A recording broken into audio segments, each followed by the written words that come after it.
Ja sam Dario Melnjak, a vi gledate Prgavi podcast. Prgavci ekipa, pozdrav. Evo, ko šta vidite, nisam u svome studiju, u Zagrebu sam.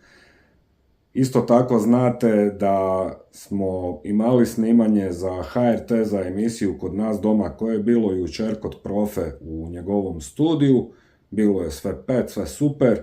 Emisija bi trebala ići u ponedjeljak, o tome ćete biti pravodobno obavješteni. I ok, šta se tiče toga, to je to. Dalje vam neću ništa govoriti. A nas očekuje utakmica u Koprivnici protiv Slaven Belupa. Inače, protivnika koji nam je uvijek bi nekakav bauk. Svaki put kad bi bilo gostovanje u Koprivnici, bilo bi ja i me. Tamo smo često loše prolazili. Međutim, ukoliko niste upratili, a i mene samog je iznenadi podatak, da mi tamo nismo poraženi zadnje 4 godine, da zadnje 3 tamo nismo primili ni gola i da imamo seriju utakmica protiv Belupa, njih 15, di nismo poraženi i Belupo je na svojim društvenim mrežama objavi upravo te podatke i da smo im mi dužnici i da je vrijeme, odnosno napisali su da je vrijeme da se ta tradicija prekine, jel, da oni nas pobjede, a ja ću samo reći da isto tako mi možemo reći da je vrijeme da mi konačno uzmemo taj naslov, tako da ja naravno očekujem našu pobjedu.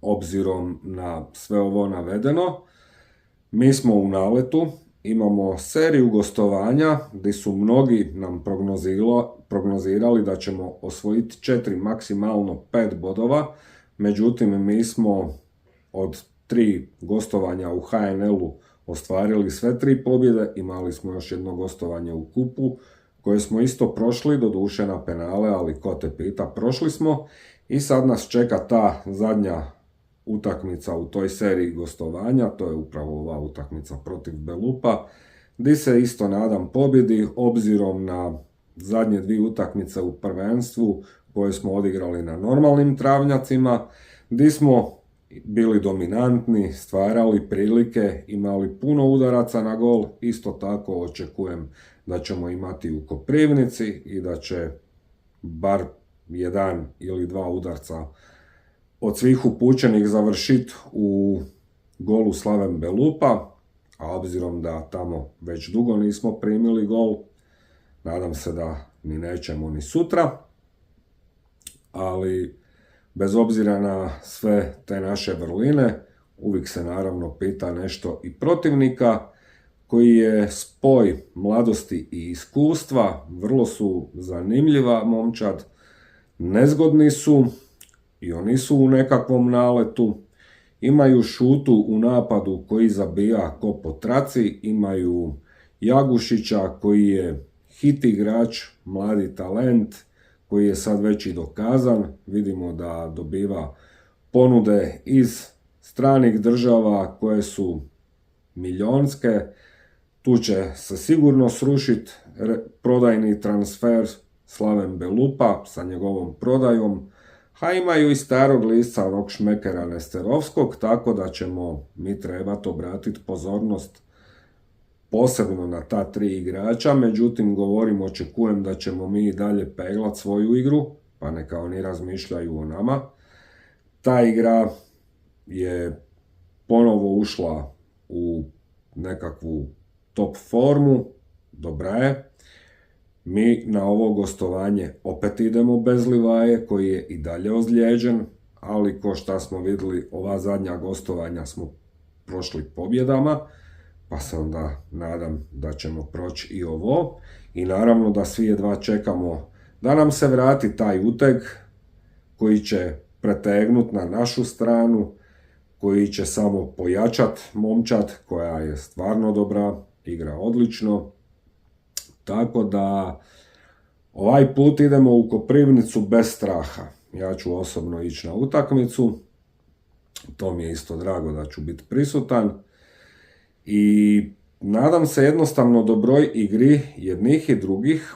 Nadam se da će sve biti fair i korektno I toplo se nadam, a ovo moram reći, jer je upravo završila utakmica Dinamo Rijeka, nadam se da neće biti sudačkih repova, obzirom da znamo ko je određen za suca utakmice u Koprivnici, a znamo i kakvi repovi su se sve vukli iza njegovog suđenja upravo Slaven Belupa i Hajduka u Koprivnici. Ovo šta smo gledali na Maksimiru je degutantno, ono je jednostavno oružana pljačka Rijeke. Znači, kod rezultata 0:0 Beljo prvo sa desnim pa sa livim laktom spiči u facu Majstorovića, raskrvari ga, to je samo žuti karton. Ponavljam, kod rezultata 0:0 u 20. minuti, pa onda kad Rijeka izjednači na 1:1 i preuzme inicijativu, ja ne znam šta onaj Mišić mora napraviti da on dobije crveni karton, on valjda jednostavno mora nekoga doslovce ubiti na terenu, jer ako ono nije crveni karton, ja onda ne znam šta on mora napraviti da bi on dobio crveni karton. To je baš gadljivo, degutantno i sramotno, ali to je ono o čemu ja pričam u svim svojim videima i mogu se sad oni ljutit koliko god hoće i sad će mi pojedini njihovi heroji, prvoborci reći, sad kad su dobili će reći, pa da, treba je dat Mišiću crveni karton. Znaš, ono, lako sad kad mu ga nije da i kad su dobili utakmicu, onda će reći, pa da, treba je dobiti. Ali uglavnom, eto, nadam se da će sutra biti sve fair i korektno i neka pobjedi bolji, jel tako? Govorim, mi smo u naletu, u dobroj smo seriji, Belupo nije bezvezan protivnik, međutim, zadnje 4 godine nas tamo ide jako dobro, nadam se da će se tako i nastaviti i to je u principu to. Ne znam šta bi ja tu više treba nadodat.